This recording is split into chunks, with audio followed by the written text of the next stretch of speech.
Bonjour les amis, alors avant de commencer cette petite vidéo, je voulais juste faire une comment dire, allez, un petit spot publicitaire.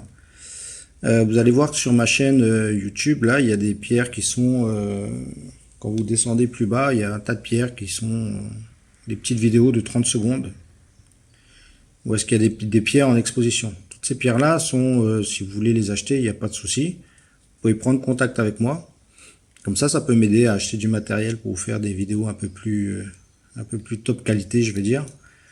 Et si vous voulez vous lancer dans les gemmes, ça peut vous permettre aussi d'avoir vos premières gemmes. Peut-être d'avoir certaines gemmes à inclusion pour commencer à étudier un peu la gémologie, tout ça là. Enfin bref, vous pouvez vraiment trouver votre bonheur dans tout ça. Sinon, dans le lien en descriptif, vous avez des liens sur Instagram, tout ça. Enfin voilà, c'était une petite parenthèse que je voulais vous mettre. Comme ça peut vous permettre d'investir dans des gemmes et moi ça peut me permettre d'investir dans du matos pour vous faire de meilleures vidéos de qualité, je vais dire. Voilà. Alors là, je vais vous parler du business, on va dire, des gemmes, les pièges à éviter quand vous achetez des pierres. Alors, je pars du principe où on va partir sur un brut. Donc, disons une aigue marine de 10 grammes. Souvent, des fois, je vois des gens qui disent vend pierre aigue marine, top qualité. Je pars du principe où la qualité elle est top, la couleur est top, enfin une qualité gemme à 100%. Vend aigue marine 50 CT. Il la vend à 150 € par CT, soit 7500 € la pierre. Donc vous allez regarder à peu près le prix des marchés pour ce type de qualité d'aigue marine et vous voyez que le prix du marché il est à 250 € par CT. Soit une pierre de 50 CT à 12 500. Il vous la fait à 7 500. Vous discutez avec lui, tout ça, nana, hop, vous négociez, vous arrivez à l'obtenir à 5000. Vous dites, vous êtes content, vous dites, ouais, là la plus-value que je fais, quoi. Après, près de 7500 de plus-value, donc c'est intéressant. Maintenant, il y a les choses que peut-être vous n'avez pas pris en compte et qu'il faut bien prendre en compte. C'est que quand on part d'un brut et qu'on va sur une pierre taillée, c'est un tiers de taillé et 2 tiers de perte.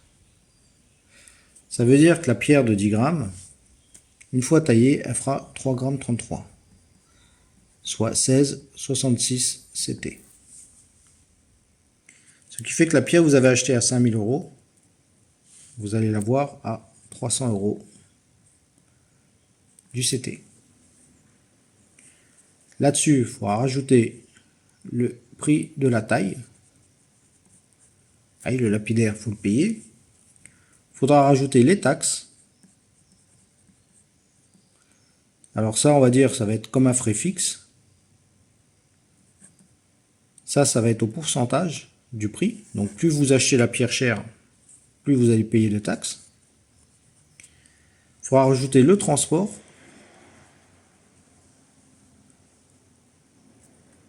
Ça, c'est pareil, ça va être un frais fixe. Selon si c'est loin de votre habitation ou pas, ça va être plus ou moins cher. Et il faudra rajouter votre marge. Alors, sur une pierre qui est au marché, elle est à 250 € du CT sur les marchés, on va dire. Vous, elle vous revient, une fois taillée, à 300 € du CT sans avoir rajouté ça. Vous êtes en perte. Malgré qu'à la base, vous vous dites, je peux me faire 7500. Non, vous êtes en perte. Maintenant, prenons la même pierre. La personne la vend à 250 € par gramme cette fois. Donc ça fait 2500. Pareil, vous négociez. Vous arrivez à l'avoir à 2000. Une fois taillée, elle vous revient à 120 € par CT. Là, ça va, parce que là, vous rajoutez la taille, vous rajoutez les taxes, automatiquement, vous paierez moins de taxes puisqu'elle sera moins chère à la base. Vous rajoutez le transport, et vous rajoutez votre marge. Là, vous aurez une marge assez faible, hein, mais ça va, vous allez être... vous pouvez vous en tirer avec une pierre qui va être dans le prix du marché, à 250 €. Voire vous pouvez afficher un petit peu plus cher, à 275, et après négocier à 250. Maintenant, on va partir sur la même. Et la personne, là, vous la fait à 150 € par gramme. Vous négociez toujours, ça vous fait 1500. Vous négociez toujours, vous arrivez à l'avoir à 1000.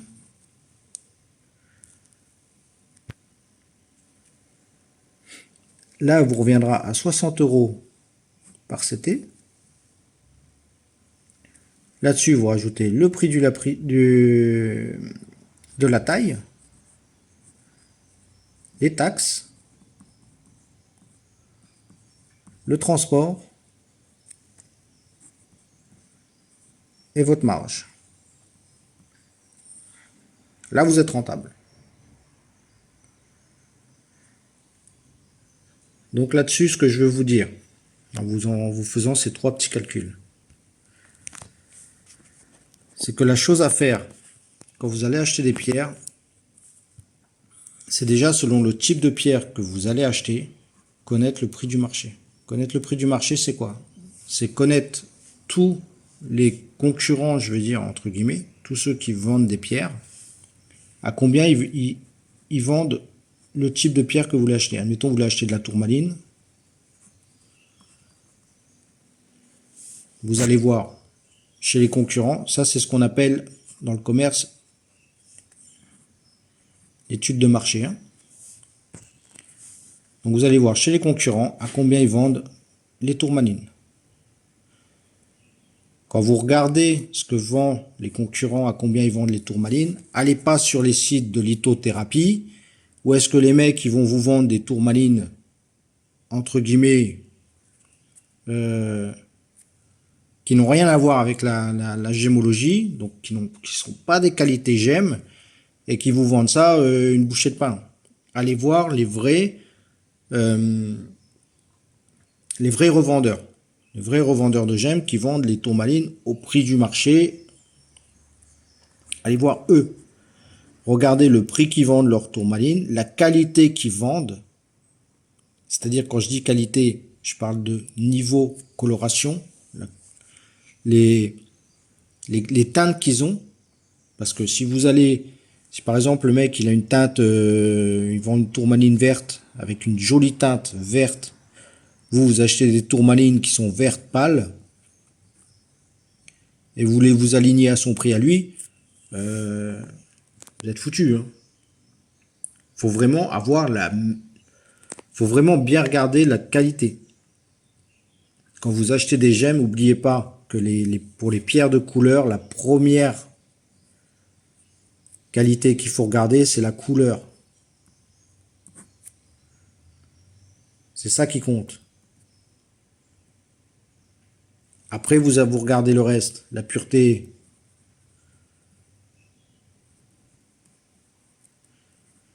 Donc le poids en dernier, je vais mettre couleur, pureté et la taille, ça va être avec le lapidaire, ça.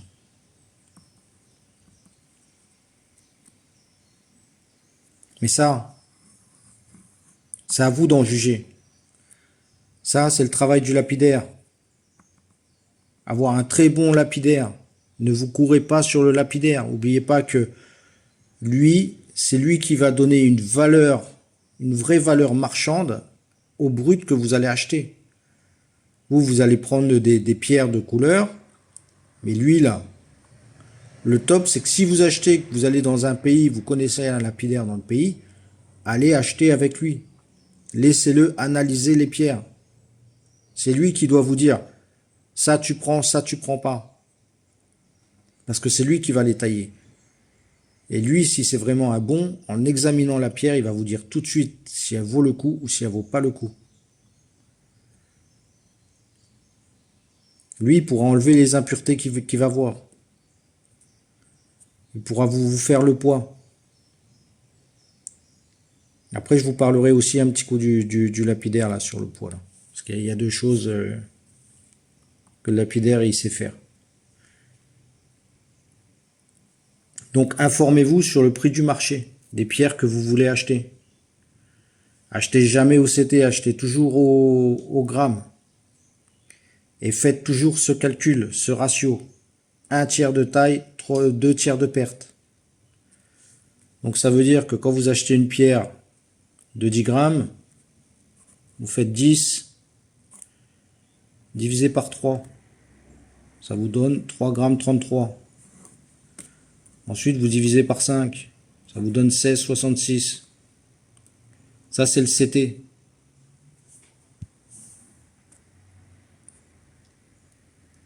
Faut que ce prix-là, quand vous avez fait ça, soit en dessous du prix du marché.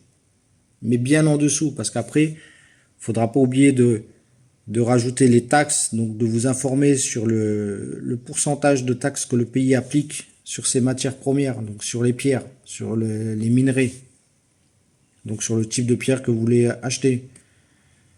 Bien négocier avec le lapidaire au niveau du prix détail.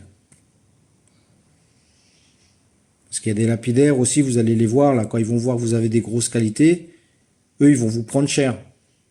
Donc, travailler avec un lapidaire, toujours le même, je vais dire, entre préférences, comme ça, il vous fait des prix de gros, je vais dire, entre guillemets, quoi. Ça, les prix avec le lapidaire, ça se négocie. Donc, les taxes, informez-vous sur les taxes, comme ça.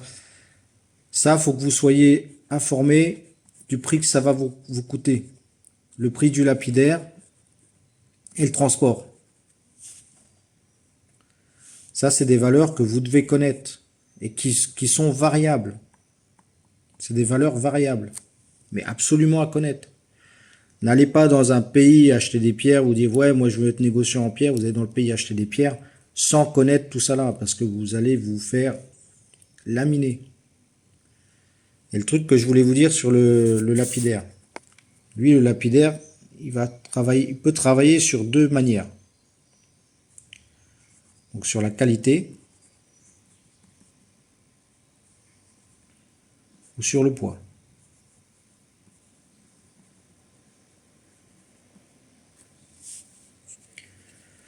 Sur la qualité, comment il va travailler? Quand il va voir une pierre, admettons, il va voir un brut là,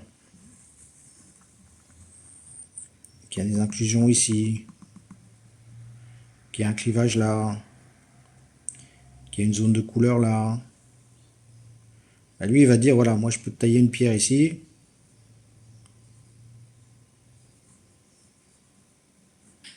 Qualité propre, top. Mais tu auras, admettons, on va partir sur le 10 grammes. Au lieu d'avoir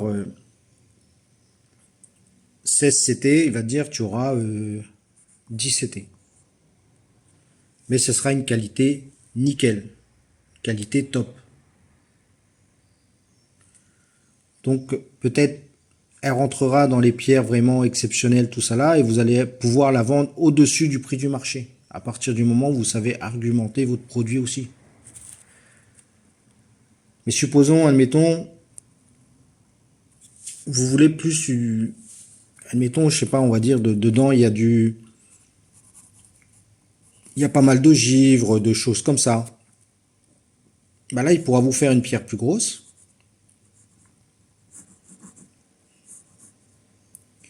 qui sera moins de qualité, mais qui aura un plus gros poids. Donc peut-être que vous serez sur du 20 CT.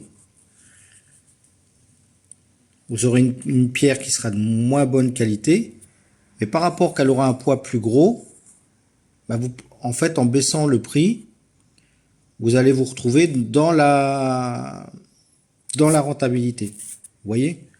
C'est pour ça aussi que c'est important de savoir faire ses prix, savoir regarder, connaître les prix du marché qu'il y a dans le domaine, connaître le type de variété de minéraux que vous voulez utiliser.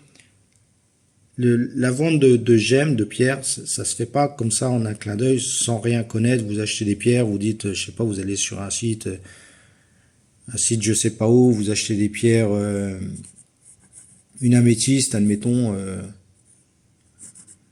à 1 euro du CT, et vous dites, vous allez la vendre à 100 euros par CT. Si le mec il vous la vend à 1 euro du CT, c'est qu'il y a une raison. Il vous la vendra pas à 1 euro du CT sans raison. Et vous pouvez pas faire 100 euros du CT, même si le prix du marché est à 100 euros. Un truc comme ça, à 99%, la pierre, elle est synthétique. Au mieux, au meilleur des cas. Au pire des cas, c'est une imitation. Parce que des fois aussi, ce qui se passe, c'est que sur des sites internet, vous allez voir certaines qualités, vous dites, ah, la qualité est top, pas cher. Vous allez acheter, vous allez recevoir, ça va être une qualité complètement différente. Parce que la photo n'est pas contractuelle. Il faut faire attention à ça. Les mecs qui vous vendent, qui vous mettent, par exemple, je sais pas, on va dire, une pierre comme ça. Sur un site de vente, hop, une belle tourmaline.